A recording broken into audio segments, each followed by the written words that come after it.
One of the best things we have in our arsenal to rehab a strained muscle is an isometric contraction.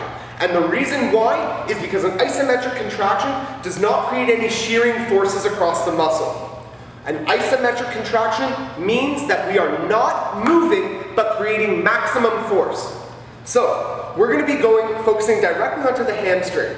A lot of times, especially if you're lifting, if you're a runner, we may pull our hamstring. Isometrics are your best friend when this happens. So I'm going to be using the bench here. I'm going to bend my knee so that my heel is directly underneath the bench.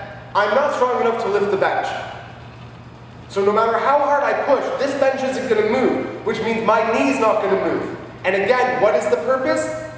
No shearing force, maximum contraction. If there's no shearing force, we don't have to worry about damaging. But here is the thing I'm going to tell you before we begin. Your hamstring, chances are, is going to cramp up. If you see me cramp up in this video, do not laugh. It is not funny. It kind of hurts.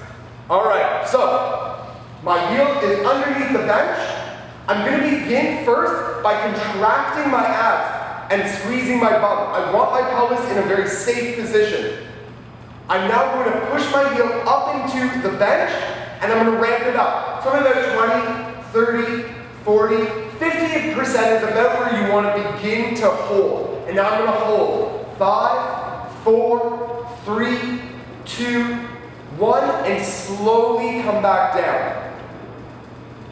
You can either do, depending on what the purpose of this exercise for you personally is, you can either do both sides, or you're going to take a second rest, come back up, and begin to ramp up. The progression for this is if you're starting at 50%, in a few days, if no cramping happened, as you can see I did not cramp, I can move on to a higher contraction force.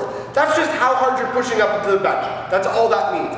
And start off with 5 seconds and build up. Maybe you're going to go to 8, 10, 12 seconds, and that's how you progress the exercise.